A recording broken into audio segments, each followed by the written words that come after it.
Hey guys, welcome back to my YouTube channel and you're watching Step Ladder, and I hope that you all are doing fine and good.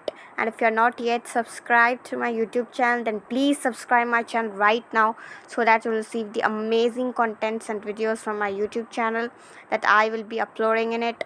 And in this session we are going to discuss and learn about the accommodation in Belgium, that is from your chapter 1 power sharing lesson, from your democratic politics, that is your civics part, from your NCERT class 10 SST CBSE, and this session is your part 4 of this power sharing series. And I hope that you all have watched the previous videos. If not, please go and watch those videos so that you can understand this lesson more better and in detail. So okay guys, without much delay, let's start our today's session. So let's start our session with a quote. Every day is a day you have never seen before. So let's start our session with this amazing quote. So this quote says us, it denotes us that every day, every new day is a day you have never seen before. So we don't know what's going to happen today or what's going to happen tomorrow. So everything is like a new thing for us. Like every day has special surprise, sadness, happiness, so on and so forth. So this is all about this quote, and let's start our session. Accommodation in Belgium. So before starting this session, this concept, we need to understand what is the meaning of accommodation. So accommodation means it is like the arrangements. Fine. So that is the meaning of your accommodation in Belgium. So what arrangements was made by the Belgian leaders to overcome the conflict or the tensions that were between the Dutch and the French people. So that is what we are going to discuss and learn today. Accommodation in Belgium. So this is actually a process of accommodation that took place in Belgium. The Belgian leaders took a different part. They recognized the existence of regional differences and cultural diversities. Between 1970 and 1993, they amended their constitution 4 times so as to work out an arrangement that would enable everyone to live together within the same country. So what the Belgian leaders did, so they did something very different and very unique. So what they did is, between the years 1970 and 1993, what they did is they amended their constitution 4 times in order to sort out the problem between the Dutch and the French people of the society. So what they did is they wanted to have, they recognized the existence of regional differences and cultural diversities. They recognized the differences in the regional, in the region, and about the cultural diversities regarding the culture and the tradition of a specific or a particular community, that is, the French and the Dutch community. So what they did is, in the year between 1970 and 1993, they amended their constitution 4 times so that they can do an arrangement that would enable everyone to live together within the same country. So this would make everyone to live together within the same country without any conflict or without any bias. Fine. So that is what the Belgian leaders did in order to solve the sort out the problem that was going on in Belgium. So let us see what were the 4 changes that were amended in the constitution of Belgium. So let me say what are the 4 changes.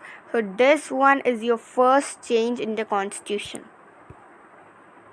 Constitution prescribes that the number of Dutch and French speaking ministers shall be equal in the central government. Some special laws require the support of majority of members from each linguistic group.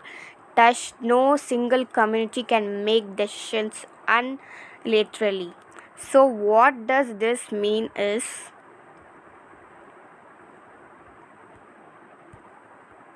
So this is the first change that was made in the Constitution of Belgium. So what does this actually mean?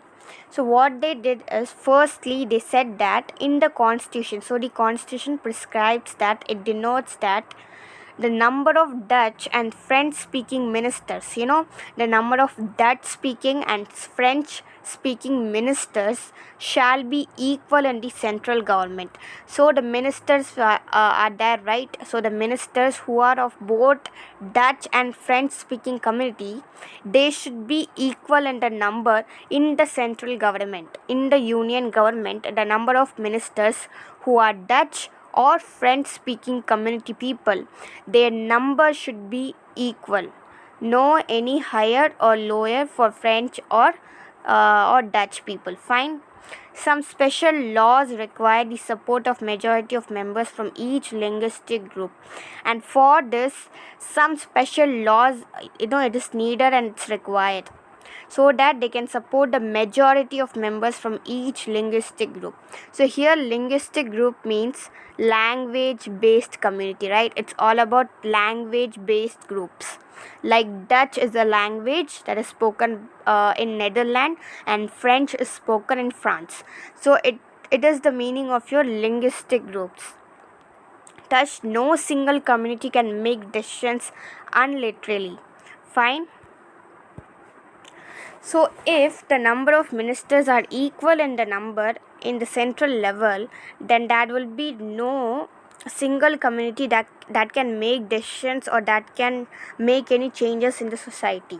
So the power should not rest with a single community or with a single person, and for this the constitution had prescribed that the number of Dutch and French speaking ministers should be equal number in the central government.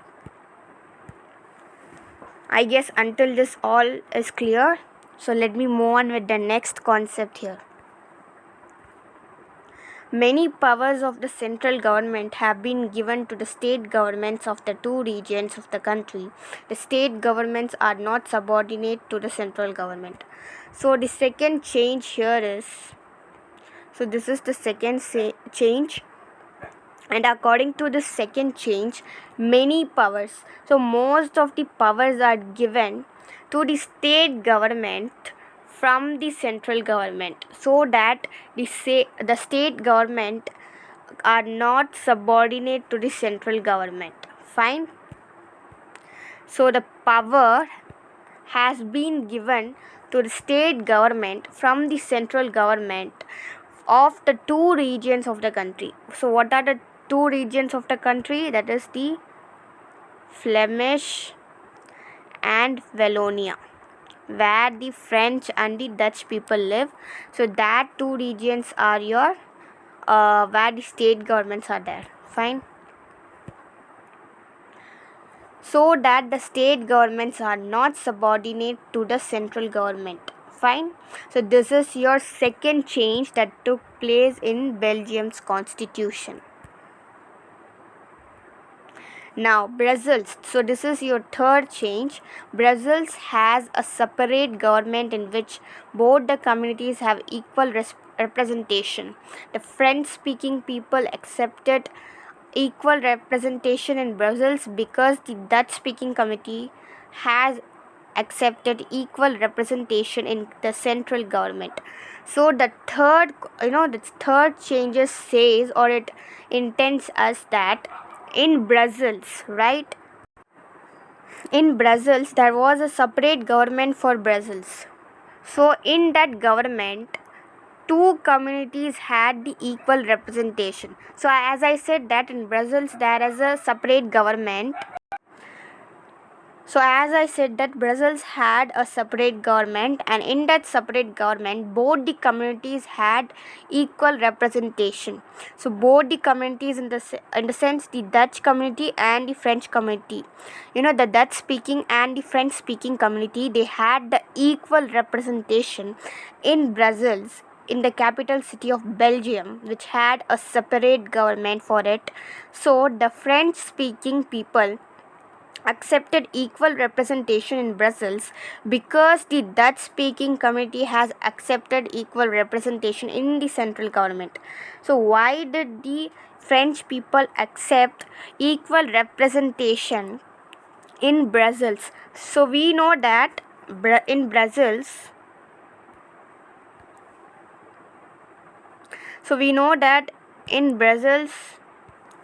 the French speaking community is the majority community, while the Dutch is the minority. But in Brussels, the French speaking community had accepted equal representation because of the reason that Dutch speaking people community has accepted equal representation in the central government. Fine. So in the whole country, Dutch is the majority, so it accepted the equal representation in the central government, while in the Brussels, French is the majority, so it accepted equal representation in Brussels, as equal representation was accepted by the Dutch speaking people in the central government. So this is the reason behind it. So I guess until this it's all clear. Until this. So these are the 3 changes that took place in the constitution of Belgium, and there is one more remaining one change. So let us see that also. So I guess until this it's clear. So let me move on with the next concept. Apart from the central and state government, there is a third kind of government. So in Belgium, there is a third kind of government, that is your community government. Fine. So you have central or union government, state or regional government, or provincial government. And in Belgium, there is a third level of government, that is your community government. Fine. So the third level of government in Belgium is your community government. So what is a community government? A community government is a government that is based on community rule. It is elected by the people that who are belonging to a particular community or a particular language. But in Belgium, the community government is elected by people belonging to one language community, that is Dutch, French, or German speaking community people, no matter where they live, but they have the rights to elect the people for their community, and it is based on the language in Belgium. This government has the power regarding cultural, educational, and language related issues.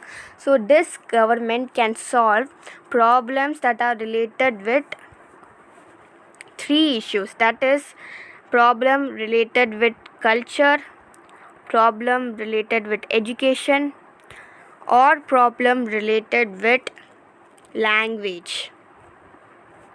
So if these 3 cases are there, then the community government can take any action, and for this the community government, it has no need to ask or to discuss with the state or the central government. So it is an independent government which has the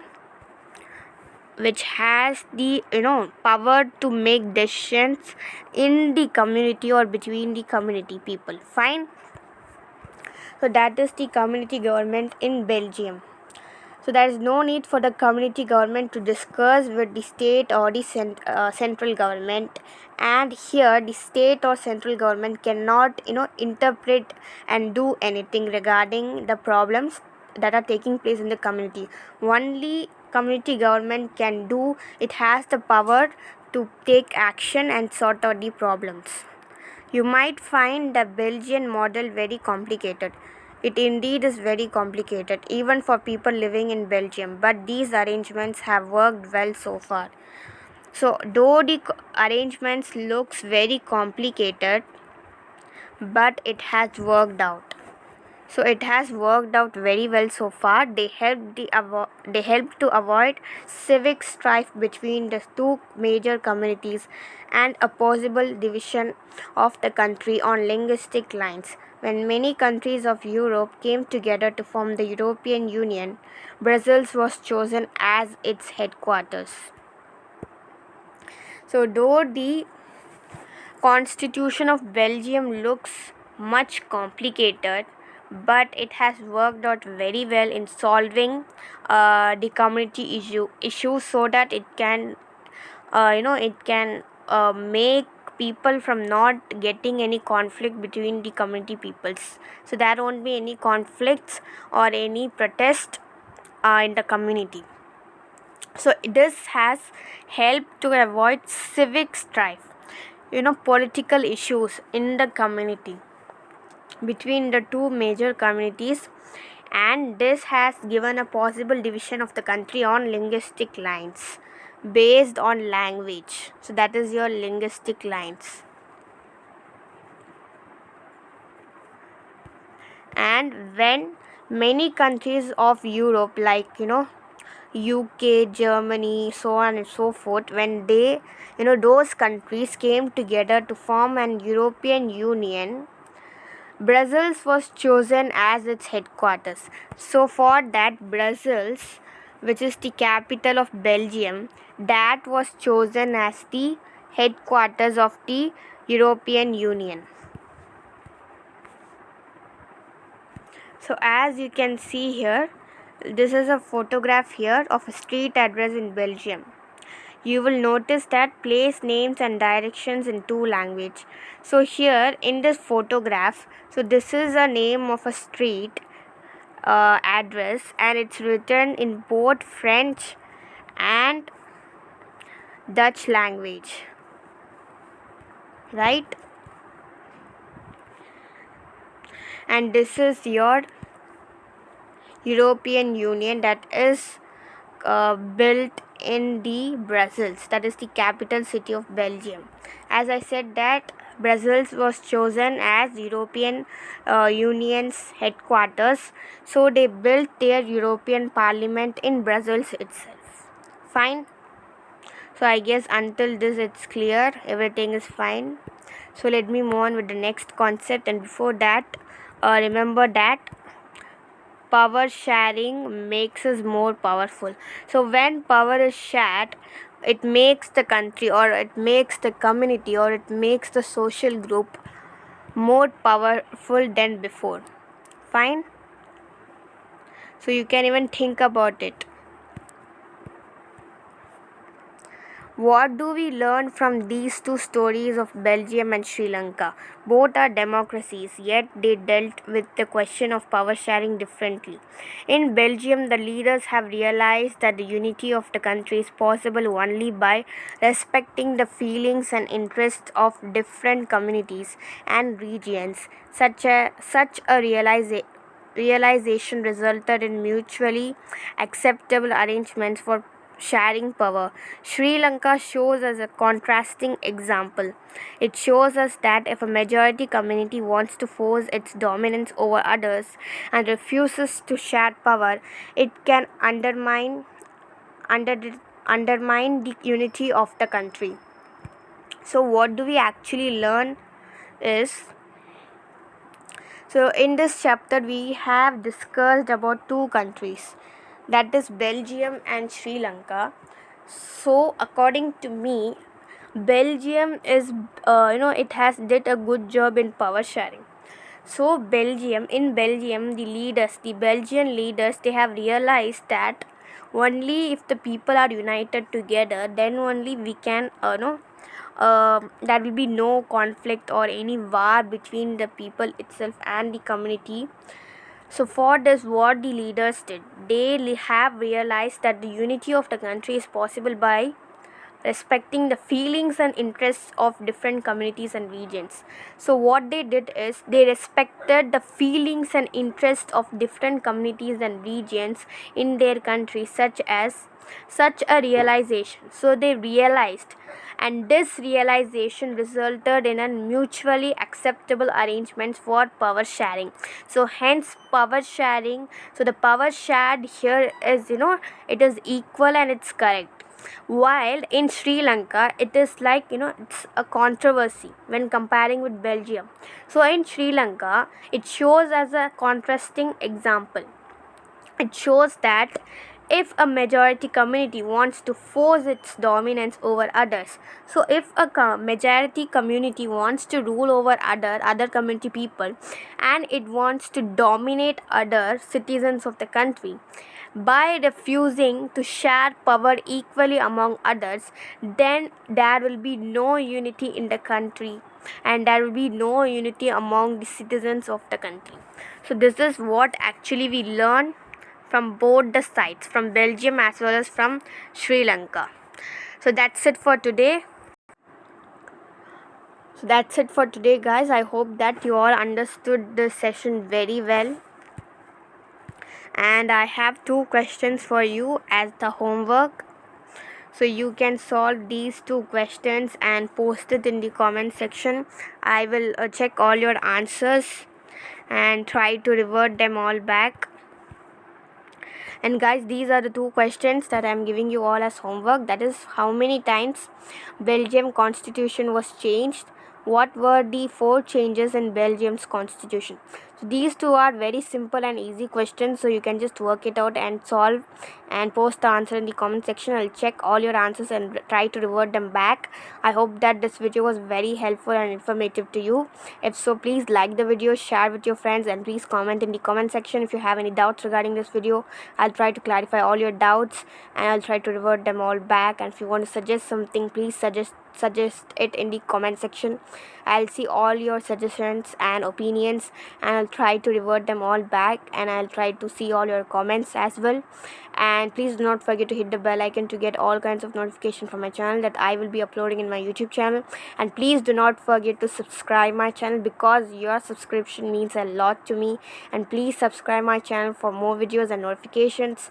You will receive amazing, interesting, useful, beneficial, helpful and informative videos and notification from my channel that I will be uploading in it. And that's it for today. I hope that the session was very useful for you. Please like the video, share the video, comment, and please do not forget to subscribe my channel for more videos and notifications. Okay guys, meet you all in my next video with the upcoming concept in this session, and I will be back with the next topic of this lesson, power sharing. Until then, bye bye, take care, stay tuned, and please complete the homework. I'll check all your homeworks. Please subscribe my channel.